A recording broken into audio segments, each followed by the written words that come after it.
Podcast Desenhe começando agora, sejam todos muito bem-vindos. Eu sou Amanda Sorans e hoje eu estou aqui com o Sérgio Sorans e nesse episódio número 3 de podcast nós vamos falar sobre orçamentos. Então vamos começar aqui, o Sérgio vai dar uma palavrinha e durante o tempo a gente vai conversando, dando alguns palpites. E aí, pessoal, tudo bem? Então, vamos falar sobre orçamentos, né? Eu acho que é um assunto de fundamental importância, tá? E independente, né, se a gente vai montar um orçamento para participar de alguma licitação ou algum tipo de contratação de obra, ou se for para executar a obra também, né? Porque é importantíssimo a gente ter o nosso próprio orçamento, a gente ter uma checagem, né, desse orçamento. Eu costumo dizer aí, né, nos nossos vídeos, né, que a gente pode errar, né, nós somos humanos, estamos passíveis aí de erro. E quem montou lá o orçamento lá no órgão, quem fez o orçamento aí na empresa para pegar a obra também pode ter cometido erros, né, cometido enganos aí.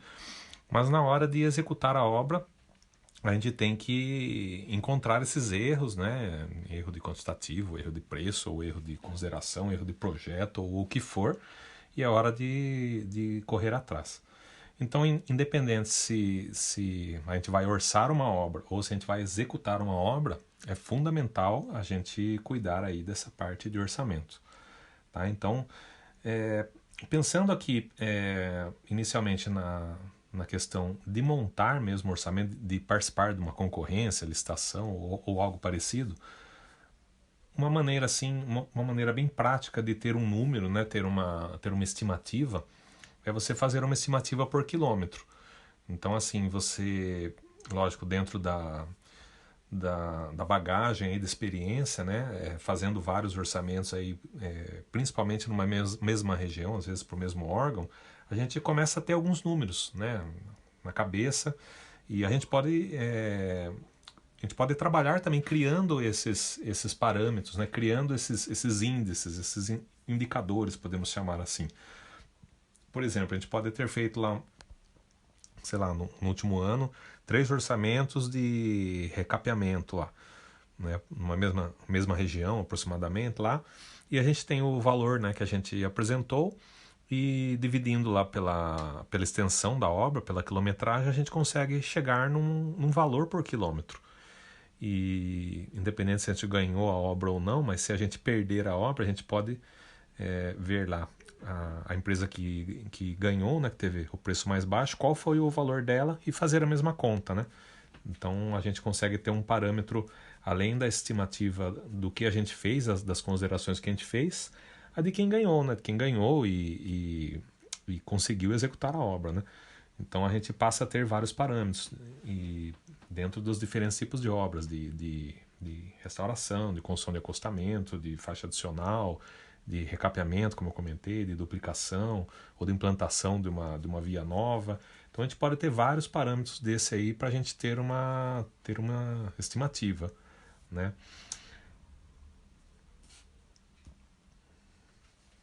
E lembrando então, pessoal, que esse podcast, assim como todos os outros, estarão disponíveis tanto no Facebook, quanto no Instagram, no YouTube e também nas principais plataformas de podcasts, tá bom?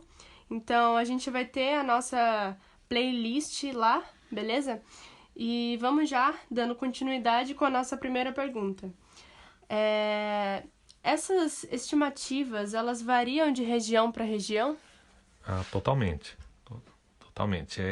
Tanto essa estimativa por quilômetro quanto outras estimativas que a gente vai citar aqui, né, que a gente vai dizer, elas variam bastante de região para região. Por exemplo, a disponibilidade de materiais também que a gente pode ter em uma região ou outra, ela varia muito. Tá? Eu tive uma época que eu estava fazendo várias obras aqui em São Paulo, aqui na região Campinas, Sorocaba, São Paulo, próximo aqui, E aí, de repente, a gente foi para um trecho bem no norte do estado, né? Bem distante. Era uma região, né, completamente diferente, assim, com relação a recursos e tal. Eu lembro que, por exemplo, os preço de tubo de concreto, né, lá era tipo 40% mais caro do que a gente estava praticando nas últimas obras que a gente estava. Então tudo varia de região para região, né? Mas essas estimativas, se você tiver algo próximo da mesma região, mais ou menos com o mesmo escopo, é melhor, tá? Mas voltando a detalhar um pouquinho essa questão da estimativa, né? Logicamente vai variar se tiver muita diferença de materiais de base, espessura de capa, por exemplo, pode variar um pouco. Mas essa primeira estimativa, né, que eu estou citando aqui, ela é meio geral, né? Ela é meio genérica. Vamos dar um exemplo com números aqui, só para não ficar muito subjetivo, né? Vamos dizer assim, a gente teve recentemente um edital aí que eu acompanhei, e tinha lá o valor base do órgão, né, era aproximadamente uma obra de 40 milhões. E era uma obra de recuperação de 36 quilômetros. Então, se a gente dividir, né, os 40 milhões por 36, a gente tem aproximadamente 1 milhão e 100 aí, por quilômetro. Tá? Então, essa seria uma estimativa, 1 milhão e 100 por quilômetro. Isso, lógico, a tabela cheia lá a tabela de referência do órgão. E no mesmo órgão, na mesma época, né, tinha lá uma outra obra que era... O preço base deles era em torno de 23 milhões, era 2 quilômetros de duplicação, aproximadamente. Então, estava dando lá mais ou menos 11 milhões e meio por quilômetro de duplicação. Então, é um parâmetro assim para se ter um número, né, um norte. Logicamente vai variar aí se tem uma obra de arte ou duas obras de arte, se tem muito muros, tem muita peculiaridade, pode dar uma variação, mas como é dividido também por quilômetro, às vezes acaba compensando um pouco, diluindo. Mas é um número assim, é uma estimativa para se ter uma ordem de grandeza, né? Um segundo método mais preciso, né, creio eu, seria o histórico de outras obras, né, feitas pela própria empresa. Então, assim, se a gente já tem outras obras que a gente trabalhou que foram parecidas, né, vamos pegar esse exemplo de duplicação. Vamos dizer que tem lá fizemos lá uma duplicação, por exemplo, e era esses 2 quilômetros mesmo, e tinha duas obras de arte lá. Então, tinha 23 milhões lá, por exemplo. Então, dá 11,5. E a gente vai orçar uma outra obra muito parecida, né? Então, se a gente for pegar a estimativa por quilômetro, né? Se ela der 4 quilômetros, ela vai dar o dobro, porque a gente está usando um número ali meio próximo ali, um número proporcional à estimativa por quilômetro, certo? Só que se eu for pegar histórico de outras obras, eu vou ter muito mais detalhes, eu vou ter todos os preços unitários, né? Então, eu vou poder ir lá na tabela e trocar todos os preços base do órgão, ou se ela veio zerada, né, para preencher os preços, por exemplo, eu vou colocando todos os valores que eu pratiquei nessa outra obra. Então já vai dar muito mais precisão. A gente já vai conseguir chegar a um número muito mais próximo. Agora, se essa obra parecida que eu estou usando, esses itens, né, não tiver algum item, eu adoto algum item, né, pinto de amarelo lá, por exemplo, faço alguma consideração, mas eu consigo ter muito mais detalhado e considerando exatamente os quantitativos, então vai dar um número bem mais preciso. E se essa obra, por exemplo, era de um ano atrás, a gente pode aplicar um reajuste nela, né? A gente pode ir lá calcular pelos índices quanto seria um reajuste para, se a mesma obra estivesse rodando, em quantos por cento ela seria reajustada, ou poderia pelo menos reajustar o dissídio que teve, né? O dissídio vezes o quanto pesa a mão de obra, ou de uma forma geral adotar o dissídio para tudo como se fosse um reajuste, por exemplo. Mas assim, é uma maneira que você tem muito mais informações para fazer um histórico específico para essa obra que está por fazer o orçamento, por exemplo, baseado em um histórico de obras que você já executou, que você sabe como é que foi, né? Se teve lucro ou não, se conseguiu fazer a obra ou não. Então já é muito melhor do que fazer apenas essa estimativa. Então essas duas formas, principalmente para quem vai dar um orçamento, vai montar um orçamento de uma obra, para ter um primeiro número, é fundamental. São ferramentas aí simples, né, que consegue em pouco tempo montar, não tem que fazer muita conta, e consegue ter dois números aí, dois nortes. Tá? E depois, aqui na sequência, a gente tem aqui o que eu chamo de alocação de recursos. Tá, essa alocação de recursos, o nome, eu acho que fui eu que inventei esse nome de alocação de recursos, mas na verdade não é nada assim, nada de outro mundo. É você imaginar todos os recursos que você vai colocar nessa obra. Então é uma maneira de orçar a obra sem ter aquele detalhamento muito de produtividade assim a nível de CPU, a nível de orçamento mais tradicional. Então você tem que imaginar cada equipe, né, que vai estar lá na obra. Vamos imaginar ela tem uma equipe de terraplenagem, por exemplo, uma outra equipe de pavimentação, e você vai ver lá pelo volume de serviço, né, que tem na obra, em cada uma dessas equipes, quanto tempo cada equipe dessa vai ficar na obra. Então, vamos dizer que a equipe de terraplenagem entra no primeiro mês, a obra vai ser 12 meses, por exemplo. Então ela entra no primeiro mês e aí eu monto a equipe, né, dizendo o que vai ter, a quantidade de equipamentos, tudo mais, em função dos quantitativos de serviço, e vou repetindo ela nos meses da obra, né? E aí eu posso ir variando, né? Se eu tiver 2 escavadeiras, por exemplo, eu posso num determinado mês imaginar um pico lá, aumentar para 3 escavadeiras ou 4, depois ir reduzindo. Então, cada equipamento eu posso ir aumentando ele ou diminuindo, e aí pode ter um determinado ponto da obra que eu concluo a terraplenagem, aí depois eu já não ponho mais nada, então eu termino com essa equipe. Eu posso ter uma flutuação, né, um aumento, colocar mais recurso ou tirar recurso em qualquer momento da obra, e em um determinado momento eu não precisar mais dessa equipe. E vamos dizer que eu tenha lá 8 meses, 9 meses de obra, por exemplo, eu tenha essa equipe de terraplenagem.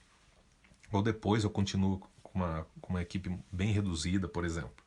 Aí eu posso entrar com a equipe de pavimentação, sei lá, no 3º mês da obra, no 6º mês da obra, aí depende do projeto, depende da logística, né? Mas a gente pode ir imaginando esses recursos, quando vão ser alocados, se eles vão ser fixos ou se vai aumentar ou diminuir em algum determinado período, e até quando eles vão estar trabalhando lá na obra. E por aí vai, com todos os...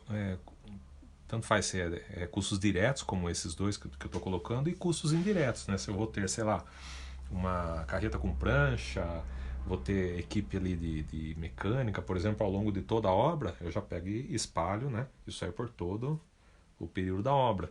E aí, em separado, né? Porque nisso daí eu posso colocar os equipamentos, a mão de obra e tudo mais. Em separado eu posso calcular todos os materiais, e esses materiais é o total ali que sai do orçamento. A gente faz as considerações, né, de perda, de densidade, o que for ali para calcular esses materiais, joga preço neles, e não tem tanta necessidade de imaginar isso ao longo da obra, mas é o total. Então, se eu for executar exatamente esse escopo, tudo que está lá na planilha que veio lá como referência para colocar preço, coloca preço nesses insumos, né, e a gente tem uma lista de materiais, um total ali de materiais. E por aí vai. Então a gente vai imaginando todos os recursos que tem, e aí se eu dividir a equipe lá, por exemplo, da terraplenagem pelo tempo da obra, eu tenho, né, pelo que manda. Se a obra é mais escavação, por exemplo, eu vou ter o total de escavação dividido pelos meses, eu vou ter uma produtividade mensal média ali, né? Sem considerar alguma flutuação de colocar ou tirar algum recurso, a gente passa a ter uma produtividade média aí mensal. Logicamente tem que estar proporcional aos equipamentos, às equipes que estão sendo alocadas, né? E assim a gente faz com tudo, faz com locação de veículo, locação de algum equipamento, locação de imóvel, canteiro, todos os custos, né? Aluguel de canteiro, contas, água, luz, telefone celular, tudo a gente pode e fazendo como se fosse um cronograma e ao longo do tempo tudo isso. E o que é fixo ali, como eu falei, material, não tem tanta necessidade de distribuir ao longo do tempo. Se você quiser, para já ficar mais ou menos um cronograma, até dá, já faz uma divisão ali aproximadamente. Então dá para ir brincando com esses números, né? Vai ir brincando com esses recursos, mas se quiser fazer de uma forma bem simplificada, é isso daí, imaginar o que vai estar lá na obra, o que vai gastar de diesel, de material, de tudo mais, e faz essa alocação. Então, basicamente, é isso daí. E sobre essa alocação de recursos, como que seria montada ela? Então, como eu comentei aqui, não tem um padrão, não tem assim, porque você o final que você precisa ter, na verdade, é uma planilha de orçamento, né? Mas se você vai estar diluindo, por exemplo, se você vai ter equipes de terraplenagem, equipe de pavimentação e vai ter materiais separados, fica difícil de você voltar tudo isso até os preços unitários, né? Então você não vai ter no final dela uma montagem assim como um resultado dela, uma planilha exatamente com o orçamento. O que você vai ter é um custo total. Esse custo total você vai aplicar ali o imposto, o BDI, o que você tiver ali para diluir, e você vai ter o valor final da obra. Então ela não monta um orçamento todo aberto, detalhado, né? Quanto que eu vou cobrar por escavação, por transporte, por, sei lá, metro quadrado de limpeza, esse tipo de coisa. Ela não dá isso. Ela dá o valor total da obra. Depois você pode até diluir, mas é perigoso assim diluir sem muito critério, porque pode ter variações, serviços a mais, serviços a menos, que você pode ter algum problema. Então, para você chegar em cada preço unitário, na verdade, teria que se analisar, né, cada CPU e tudo mais. Mas, basicamente, a montagem é essas planilhas que eu estou dizendo. Você pode fazer um total de custos para cada um dessas gavetinhas, né, desses tipos de custos. Você pode diluir, distribuir ao longo dos períodos, né, ao longo dos meses, por exemplo, e você pode ter o total de cada grupo de custos desse no final da obra, mas você não vai jogar ele exatamente lá na planilha todos abertos. Você vai ter um total de custos e, aplicando, você pode transformar num total de preço de venda. É isso que esse método aí dá. Tá, ok? E é importante, né, essa alocação de recursos, ela serve tanto para quem vai orçar a obra, para ter um parâmetro, né, para ter um bom parâmetro aí, mas principalmente para quem vai executar, também para fazer a checagem do orçamento. Então, será que o que foi orçado está coerente com esses recursos que possivelmente vão estar na obra? Se essas produtividades acontecerem, se esses recursos forem alocados ao longo desse tempo, tiver esses percentuais de perda, de materiais, de empolamento, todas essas considerações feitas, ele vai dar muito próximo do custo da obra. Então, para quem for executar, também é fundamental. E o outro método, que é o mais tradicional, né, principalmente para quem vai fazer a montagem lá, é analisar lá o mais detalhado possível a questão de produtividades por cada tipo de serviço, montar lá as composições, né, composições de preços unitários, as CPUs, os custos diretos, né, que vai estar lá, né, para quem usa sistema, usa aí vários ERPs, né, monta todos os custos diretos que estão diretamente ligados ao serviço, né, se eu tenho 1 metro quadrado aqui, de parede, por exemplo, vai ter lá os 13,13 blocos. Eu tenho 100 vezes maior, vou ter 100 vezes isso, né, maior. Os indiretos, né, que vão estar atrelados não à quantidade de serviço, mas ao tempo da obra, ao período de execução da obra, né, e todos os estudos, né, tudo mais aí o que for feito de análises aí. É importante separar toda essa parte em custo direto, né, como a gente comentou, ele está diretamente ligado ao serviço. Se o serviço aumenta, o custo direto aumenta. O custo indireto, que ele está diretamente ligado ao tempo da obra, né? Então, se eu vou ter mais tempo de obra, o custo indireto vai aumentar, né? E se eu tiver muitas equipes na obra, eu tiver que ter mais gestão, mais encarregado, mais engenheiro, mais técnico de segurança, mais mecânico, por exemplo, aí eu tenho que aumentar esse custo indireto, porque ele tem que fazer a gestão da obra. Então, se a obra estiver rodando ou não, o custo indireto está trabalhando. Se estiver chovendo, estiver paralisado, qualquer tipo de coisa lá na obra, esse pessoal do indireto tem as suas atividades. Os impostos, também é importante a gente analisar.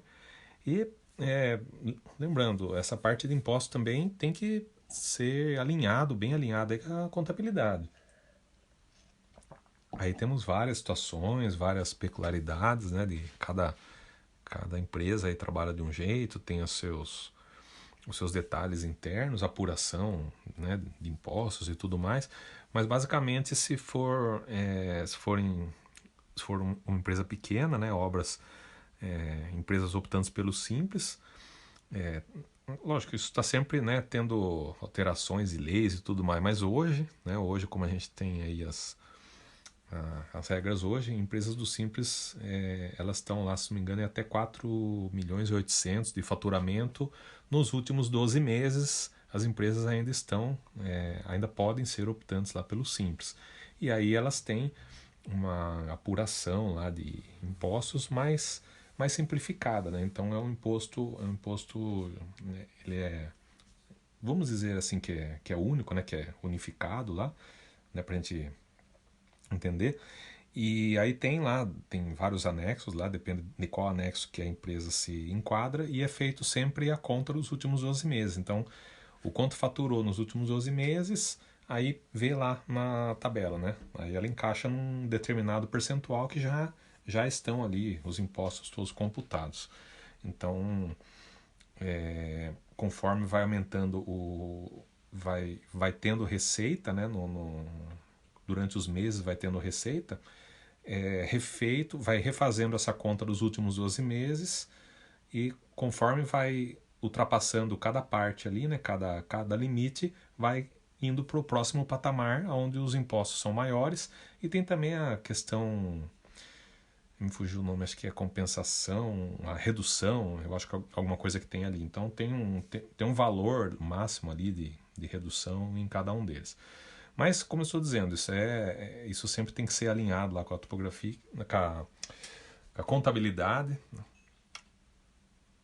Voltando, dizendo, isso sempre tem que estar alinhado ali com a contabilidade, né? Porque isso são coisas que às vezes mudam e tudo mais. Então tem uma série de detalhes que sempre tem que estar alinhado ali com o contador. Mas você pode começar a obra com um determinado percentual de imposto naquele mês, no outro mês pode ser que você estoure e passe para o próximo degrau, né, para o próximo patamar, e você tem uma alíquota diferente. No outro mês você pode ter outra, conforme for crescendo esse faturamento. E se ultrapassar aí esse teto máximo, aí já não faz mais parte do Simples, aí já tem duas situações, ou é lucro presumido ou lucro real, e aí também tem os seus detalhes, aí os impostos já são abertos e tudo mais. Mas tem que ser levantadas essas informações aí para poder colocar o mais próximo possível, e se tiver alguma variação, sempre deixar uma folga ali para não ter surpresa. E também os outros percentuais, que é o percentual de lucro, né, que é o principal, né, a empresa tem que ter lucro, e percentuais diversos. Pode ser também o seguro da obra, a administração da obra, comissões, né? Às vezes tem departamento comercial, às vezes, né, tem alguém vendendo, correndo atrás de obras. E nessa parte de percentual de administração, né, você tem que diluir a administração da empresa, né? A administração que não está ali alocada na obra, né? Não está ali tocando a obra, mas você tem, né, contabilidade, departamento pessoal, diretoria da empresa, tem outros setores, né, TI, tem vários outros setores que cada obra tem que contribuir com um percentual ali, separado do lucro, porque sabe que é custo, então tem que ter um percentual sempre de administração, né?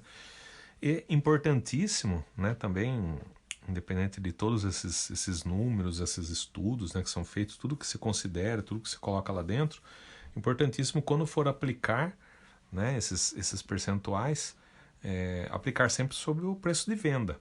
Né? Então a gente tem aquela continha lá, né, que a gente pega o custo dividido por 1 menos a soma dos percentuais, que a gente joga lá para venda, porque quando não faz isso, né, tem gente que vai lá, pega todo o custo, chega lá no valor de custo que teve. Ah, eu vou ter, sei lá, 18% de imposto. Aí pega, vamos dizer que teve lá 100 mil de custo, e aí calcula 18%. 18% costuma dar 18 mil, né? De 100. Então, dá lá 18. Só que daí, se você somar esse 100 mil com mais o 18, você tem 118. E aí 18% de 118 não é mais o mesmo valor de 18% de 100. Então, quer dizer que cada vez, cada valor que entra, cada custo que entra, ele vai aumentando o valor de venda. E aí, a hora que você for pagar o imposto, se você considerou só 18 mil de imposto, não vai dar mais. Aí vai faltar dinheiro. Então, tem que fazer sempre essas considerações. E se não for aplicado sobre essa venda, vai alterar muito o valor calculado? Altera. Altera sim, porque, como eu dei um exemplo aqui, né? Se você falar que é 18% do imposto é 18 mil, se você pegar 118, é só calcular, né? 118 mil vezes 18% já vai dar um valor maior do que os 18 mil. Então, quer dizer que o imposto você vai ter errado ele e vai ter que pagar mais, né? E esses erros, né?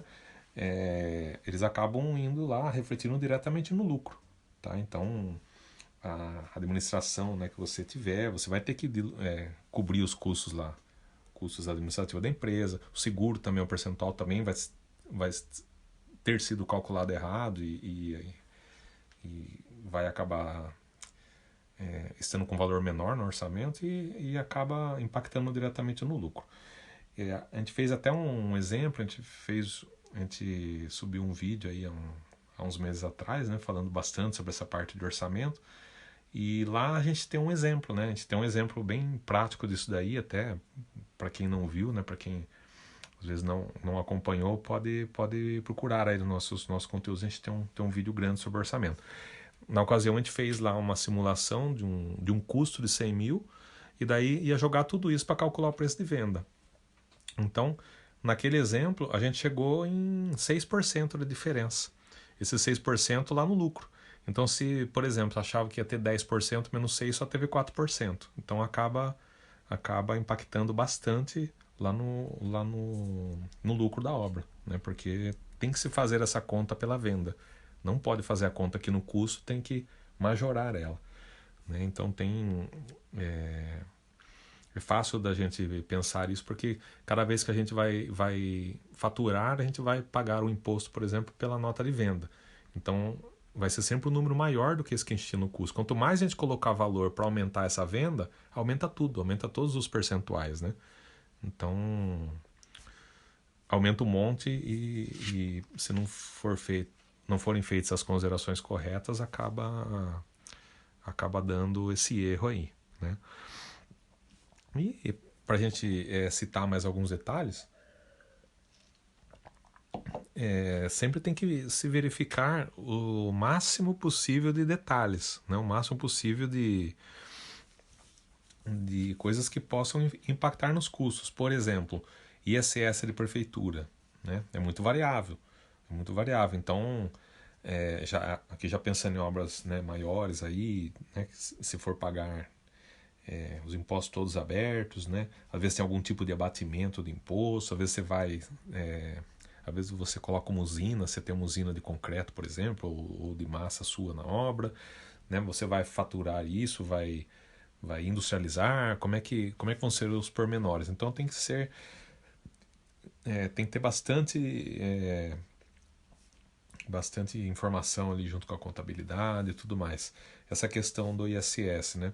Para cada prefeitura tem um ISS diferente. Às vezes a obra, às vezes ela pega 2, 3 municípios. Já toquei obra com 14 municípios. Então, como é que você faz essa distribuição, né? Como é que você apropria exatamente ali o que está em cada local? Então você pode ter vários ISS, várias alíquotas. Então você tem que verificar, né, aí pela atividade da empresa, pelo KNAI da empresa, qual ISS você vai ter em cada município, quanto vai estar em cada um deles, se tem às vezes algum benefício fiscal, né, às vezes tem obras com REID aí, que é um benefício fiscal, né, que andou tendo em algumas obras, aí, principalmente de algumas concessões. Então, no ISS ainda, né, pode ter abatimento de materiais, pode ser que alguns materiais você consiga abater ou com percentual fixo, ou às vezes tem que levar aquela pilha de nota fiscal, tudo carimbada lá na prefeitura para poder pagar menos ISS, fazer algum abatimento. Então tem uma série de... Depende aí da lei do município, né? Da lei de cada um, às vezes dos municípios, se forem vários, né? Tem também a questão de, em algumas obras, a gente poder fazer o faturamento direto, né, para o cliente pagar algum material ou algum serviço, né, algo que seja expressivo, se o material for nosso, né? Às vezes o material já é fornecido pelo próprio cliente, já não muda nada. Mas pode ter esse faturamento direto aí, tentando, né, diminuir custos que vão impactar aí um faturamento menor e impostos menores, né, logicamente, e é o mais interessante lá para o cliente. Logicamente ele vai ter que gerenciar, né, ele vai ter que administrar, né, esses materiais, pedido de compra, apropriar, fazer pagamento, tudo mais. Mas tem sido comum aí vários órgãos aí ter algum tipo de faturamento direto, que às vezes não pesa muito assim para administrar, né? Se for ficar controlando muita coisa pequena, aí é meio que problema pro contratante, tá?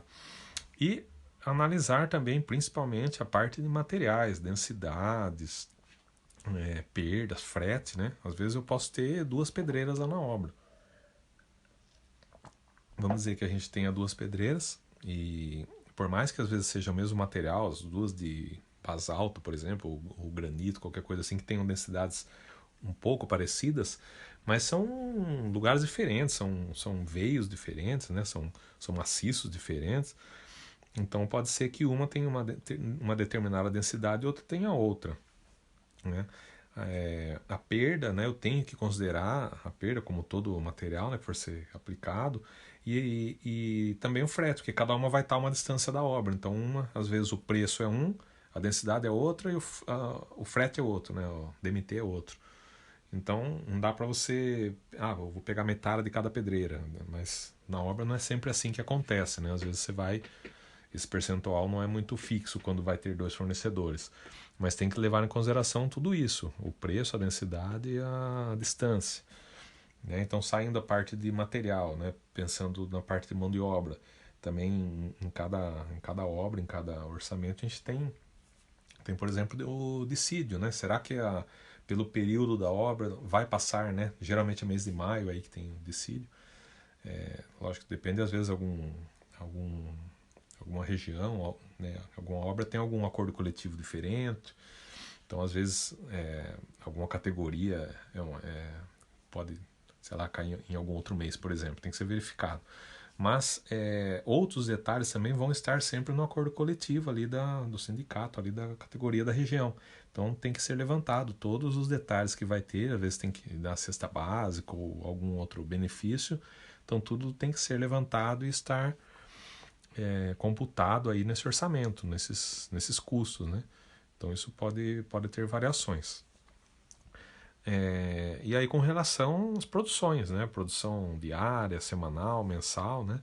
O que vai impactar muito na obra, né? Tem as considerações de orçamento e depois lá na execução o pessoal vai ter que o tempo todo estar pensando nessas produções, metas mais ousadas e tudo mais. E também o histórico de chuvas, né, que varia muito de região para região, né? Principalmente aí pelo Brasil a gente tem estados aí, né, que são bem diferentes e às vezes mesmo dentro do próprio estado tem regiões que têm índices pluviométricos bem diferentes, bem distintos. E o período de execução, porque às vezes é uma obra muito curta, às vezes é um recap que vai durar 2 meses, 3 meses, beleza. Foi orçado aí para fazer lá no inverno, ali período de estiagem, né, período de seca, beleza.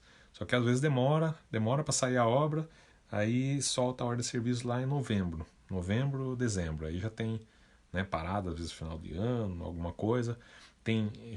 Já é um período, né, que geralmente chove mais também. Então você já pode ter problemas ali com a produção, porque é um período que vai chover mais, vai ter mais improdutividade. Então pode ser que isso impacte lá na hora de executar a obra, né? Fatalmente, aliás, vai impactar na hora de executar.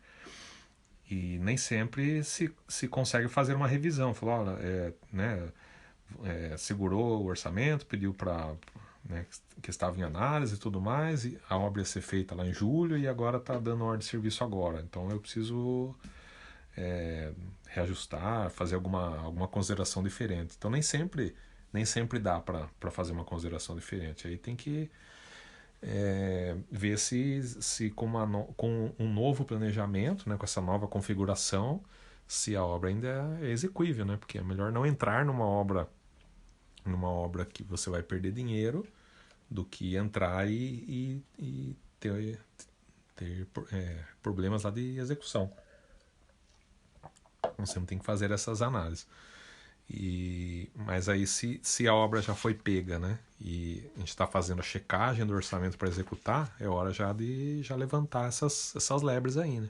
Falar, olha, isso aqui era para ter um lucro X, mas era para esse período, com esse histórico de chuva, com um feriado aqui durante o período, por exemplo. Agora nós vamos pegar dezembro, sei lá, deu ordem de serviço dia 10 de dezembro, 15 dias depois já tem Natal, Ano Novo, e já é uma época que chove muito mais do que era lá no período lá do orçamento. Então tem todas essas considerações para fazer um replanejamento aí da obra e ver qual vai ser a nova projeção de resultado, né? Se a obra já foi pega, não vai ter nenhum tipo de realinhamento ou alguma coisa assim. Se não cabe nada, aí tem que administrar o problema.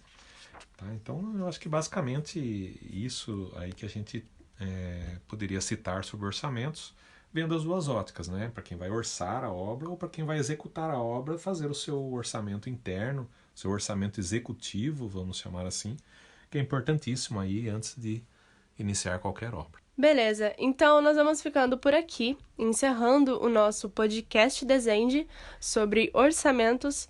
E para você que ainda não nos segue nas nossas redes sociais, temos o Facebook, Instagram, YouTube e também o nosso grupo no Telegram. E também a nossa playlist de podcasts estará disponível nas principais plataformas, ok? Falou, pessoal, um abraço.